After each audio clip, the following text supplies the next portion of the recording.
E se o final de Hajime no Ippo acabar com a morte do Ippo no ringue, igual a Shita no Joe, seria um bom final? Tem chance do Kamugawa ensinar o Iron Fist para o Ippo numa possível volta aos rings? Sobre os cinturões de campeão, quando um boxeador deve devolver o cinturão à federação? E aqueles cinturões que o Takamura ergue após conquistar outro título mundial, são falsos? Você acha que o Takamura irá perder alguma luta ou continuará invicto até tornar-se um super campeão assim como o Ricardo? Essa e outras respostas logo depois da vinheta.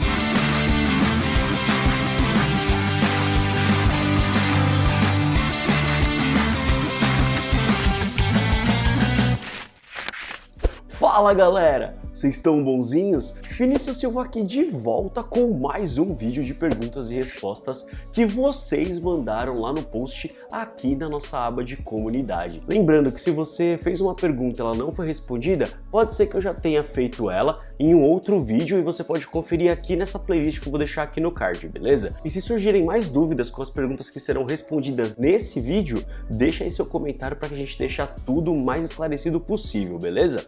Então agora, sem mais delongas, bora pro vídeo. Takumi enferrujado. Essa foi a primeira luta de Hajime no Ippo que acompanhei semanalmente pelo mangá. Você diria que essa luta tem um grande propósito narrativo e nos deu algo de novo para considerar sobre o personagem do Ricardo? Ou o Oli só lutou por causa do Sendo não poder ainda? E aí, Takumi, beleza, cara? Mano, que legal que você fez uma pergunta aqui. Galera, pra quem não sabe, o Takumi tem um canal aqui no YouTube também. Ele já fez uma análise muito boa, assim, sobre a obra completa de Hajime no Ippo. Vou deixar o vídeo aqui no card. Vai lá, pessoal, e dá uma força, porque, mano, o vídeo é muito bom mesmo, tá? Então agora pra pergunta. Todas as lutas de Hajime no Ippo, grandes, pequenas, rápidas ou não, principalmente quando a gente tem alguma relação com o Ippo, elas trazem sim um propósito narrativo muito bom, tá? Eu acho que com relação a essa do Oli, ela vai acabar nos revelando algo muito interessante que a gente vai ver aí nos próximos 2, 3 capítulos, principalmente com relação às fraquezas do Ricardo, né, os pontos fortes, fracos, que o Oli conseguiu explorar aí durante toda a luta, que isso ainda vai ser muito mais explorado e revelado na luta do Ricardo que vai vir a seguir, né, que é contra o próprio Sendo. E a gente pode ir um pouquinho mais além falando do próprio Sendo, pois a gente sabe que o Sendo estava incapacitado de lutar naquele momento e o Ricardo escolheu o Oli a dedo para poder se preparar numa luta contra o Sendo, e ele acabou ali meio que sendo surpreendido, né, pelo talento natural que o Oli tem. Então eu acho que fora toda essa construção narrativa que a gente tem aí nessa expectativa da luta do Ricardo, né, contra o Tigre de Naniwa, eu acho que a gente vai ver sim mais alguns aspectos com relação ao próprio Ricardo. Se ele acaba vindo mesmo aposentando, né, o Oli, como a galera tá achando aí, inclusive eu acho que também ele vai acabar sendo aposentado, pode ser que isso desperte algo inclusive no Ricardo com relação à próxima luta que ele vai ter contra o Sendo. Kivote, fala meu querido, beleza? Você já leu toda a obra de Ashita no Joe? Caso sim, você pretende fazer algum vídeo dela um dia? Caso não, recomendo demais. E aí, Kivote, beleza, cara? Como é que você tá? Sim, cara, eu já li Ashita no Joe, inclusive acho que li umas 2 vezes, tá? Porque eu tinha alguns projetos pra fazer aí nos últimos anos, acabou não indo pra frente. E eu pretendo sim, cara, falar um pouco mais sobre essa obra, né? Inclusive acho que no próximo mês aí de fevereiro eu vou voltar com o quadro que iniciou aqui o canal, né? Que é de recomendação de anime, na verdade de recomendação de mangá. E eu queria começar com Ashita no Joe, que eu acho uma obra muito boa de se ler. Tem algumas ressalvas também sobre ela, porque a galera fala que é a melhor obra de boxe de todas, mas na minha opinião ela é uma melhor obra de vida de todas. Porque quando a gente fala mesmo de boxe em Ashita no Joe, a gente só vai ter a primeira luta oficial lá no capítulo 50. Claro que a gente tem ali as técnicas sendo exploradas e tal, mas a gente vê muito mais a questão de um background, sabe, de uma cultura japonesa ali no final dos anos 60, né, como as pessoas passavam por muitas dificuldades, e a gente vê também que, né, como tem essa falta de esperança, falta de objetivo durante toda a obra. E o Joe, ele é um personagem muito legal, ele é denso, sabe, apesar de ele ser muito simples, ele é denso, ele é tipo casca grossa, e eu gostaria muito de falar muito mais sobre isso num vídeo dedicado somente a essa obra. E se vocês querem, já deixa no comentário aí, dá vários likes que a gente vai falar sobre Ashita no Joe, sim. Samuel Paiva Rego, sobre os cinturões de campeão. Quando um boxeador deve devolver o cinturão à federação? E aqueles cinturões que o Takamura ergue após conquistar outro título mundial, são falsos? E aí, Samuel, beleza? Cara, eu achei essa pergunta extremamente interessante e eu lembro que eu até tinha uma certa noção do que era, mas aí eu dei uma pesquisada só pra ter certeza e falar certinho pra você. Primeiro, os cinturões que o Takamura tem são de verdade, tá bom? Eles são dele mesmo, o cinturão é dele, ele faz o que ele quiser e não tem problema. Por que que ele não devolve os cinturões pra federação? Porque você só devolve o cinturão quando você perde ele. Por exemplo, ele foi lá, lutou, conquistou o cinturão de campeão. Se alguém vier e derrotar ele, aí tem a tomada do cinturão. Então ele fica sem e aí a pessoa que ganhou fica com o cinturão para ela. No caso do Takamura, como ele deixa, né, ele meio que se aposenta mesmo da classe de peso e vai subindo, né, para conquistar outras, ele consegue reter o campeão.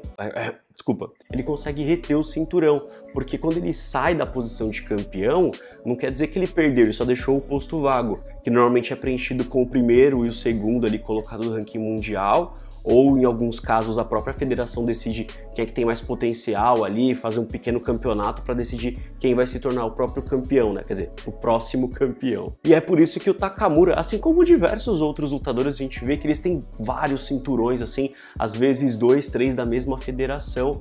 É porque eles realmente se aposentaram de uma classe de peso, subiram para outra e mantiveram o cinturão.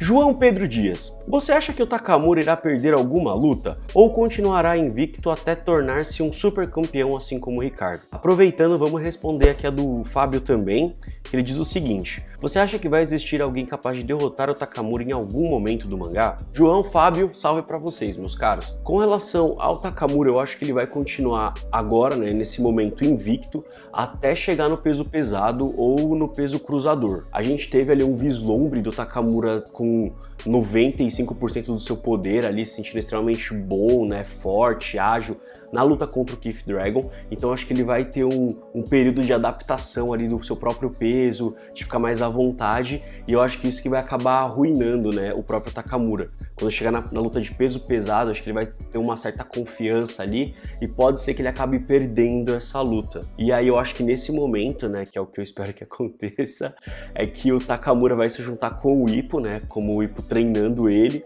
e aí sim eles vão conseguir conquistar o título, né, o último título de campeão que o Takamura tanto deseja.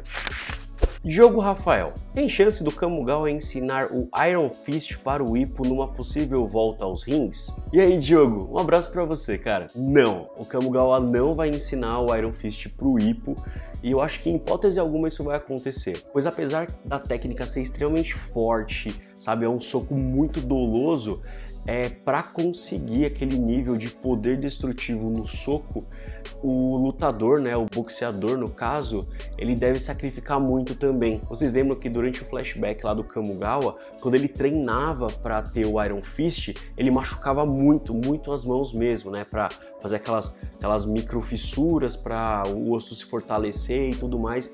E ele sabe que o preço para se pagar para ter esse tipo de poder destrutivo não compensa. Então acho que é exatamente por isso que ele não vai ensinar o Iron Fist, tá? Denilson Ferreira Santos. Comecei a acompanhar Hajime no Ippo há pouco tempo, mas me encantei muito pela obra. Você acredita que falta menos do que mais para o fim do mangá? E quando o Ippo retornar aos rings, acredita que ele lutará de maneira mais inteligente, sem engolir golpes e tomar danos desnecessários? Parabéns pelo canal e pelo trabalho. Tamo junto, joinha. E aí, Denilson, um abraço pra você e muito obrigado aí pelas palavras e seja bem-vindo aí a essa comunidade maravilhosa. Sobre o fim da obra, na última semana eu acabei lançando um vídeo sobre os tweets lá do Morikawa, que ele fez, né, sobre o final de Hajime no Ippo e tudo mais, então eu explico um pouco melhor aí sobre essa expectativa de fim nesse vídeo que eu vou deixar aqui no card, tá? Mas só pra te responder nesse vídeo também, eu creio que a obra deve durar ali em torno dos seus 10, talvez 15 anos, ou seja, falta menos do que já passou para acabar, tá? E com relação ao Ippo, sim, a gente já percebe uma evolução no estilo de luta dele, né, de uma forma mais analítica, mais focada e muito mais inteligente durante aquele sparring que ele teve contra o Vogue. E essa luta foi extremamente importante para a gente saber e compreender o nível atual de luta que o Ippo tem. Lembrando que durante o treino, né, o Ippo, utilizando luvas de 16 onças, conseguiu quebrar, na verdade trincar a costela do Vogue, galera. Então imagina se ele tivesse usando aquelas luvinhas menores ali de 8, 10 numa luta oficial. Seria extremamente destrutivo. Ele provavelmente iria destruir o Vogue, sabe? Tipo, logo de cara, sempre que ele não estaria preparado para esse novo Makunuchi. Chup Man, se o Ippo nunca tivesse sofrido bullying, acha que ele teria despertado interesse pro boxe? Sua busca pelo significado de força é fruto do seu sofrimento ou é algo inato na sua personalidade? Grande abraço. E aí, Chup Man, abraço, cara, pra você também, mano. Bom ver você aqui de novo. A resposta é não. O Ippo não teria entrado no mundo do boxe se não fosse o bullying que ele sofreu. Esse foi sim o principal motivo para o Ippo querer se tornar um pugilista, pois quando a gente assiste, né, o primeiro episódio lá do anime, a gente percebe que durante uma dessas sessões onde o Ippo estava apanhando bastante, o Ippo se perguntava, né, então é assim que você se sente forte, batendo em pessoas mais fracas, será que é isso que é ser forte, não sei o que e tal. Então se o Ippo não tivesse sofrido bullying, ele provavelmente só teria ajudado sua mãe na empresa de barco, né? Porque ele saía da escola muito rápido para ajudar sua mãe, então ele não tinha muitos amigos. E eu acredito que o Ippo seria uma pessoa muito mais introvertida, né? Porque ele não teria tantos amigos, ele não teria conhecido esse universo aí de pessoas, de situações, de lugares. Então a vida dele seria muito mais pacata se ele não tivesse sofrido, né? Se não tivesse esse sofrimento aí durante a sua adolescência. Suco de fruta. Salve, Vini! E se o final de Hajime no Ippo acabar com a morte do Ippo no ringue igual a Shita no Joe? Seria um bom final? E é isso, suco de fruta, beleza? Um salve pra você também, mano. Pra falar a verdade, eu acho que não seria um final bom e na verdade seria um final péssimo pra Hajime no Ippo, tá? A Shita no Joe, a gente teve uma construção de personagem que o Joe, cara, ele era um velho. Ele se jogava com tudo nas lutas, não se importava, batia, não se defendia. Mano, as lutas em Ashita no Joe eram muito brutais, tá ligado? E eles levavam mesmo até as últimas consequências. Pode ser também por conta da época que se passa, na questão de regras, na questão de cuidado mesmo com o lutador, que existia bem pouco, né, ali nos anos 60, 70. Mas eu acho que não, porque assim, a gente percebe que durante toda a trajetória do Ippo, a gente tem muita questão do médico sempre sendo relacionado com os lutadores. O Ippo mesmo, ele visita muitos médicos e meio que uma dessas visitas acabou contribuindo, né, para a aposentadoria do Ippo. Então eu vejo que dentro de Hajime no Ippo é muito difícil a gente encontrar alguém que acabe morrendo lutando. Vai ser muito difícil. Pode acontecer? Pode, mas eu acho muito difícil, né? Porque na obra mesmo eles apresentam muitos aspectos da doença do pugilista, né? Na verdade, da demência do pugilista, da questão mesmo de cuidar dos punhos, né? Como eu já falei aqui na questão do Kamugawa e tal. Então eu acredito sim que pode acontecer algumas mortes, que quem acompanha aqui o canal já sabe que eu falo disso o tempo inteiro, né? Com relação principalmente ao Kamugawa, mas eu acho que isso não vai acontecer nos ringues e eu acho que a obra Hajime no Ippo pode ter um final muito mais otimista do que a Shita no Joe. E é isso, pessoal, mais um vídeo de perguntas e respostas aqui pra vocês. Lembrando que em breve eu vou lançar mais um postzinho lá na nossa aba de comunidade aqui do YouTube, então não se preocupa se você perdeu ou não, e eu vou avisar nos próximos vídeos quando isso acontecer também. E se você curtiu o vídeo, deixa seu like e compartilha lá no grupo dos amigos para eles também ficarem inteirados de todas as dúvidas aí do pessoal, combinado? Eu me chamo Vinícius Silva, fico por aqui, abraço.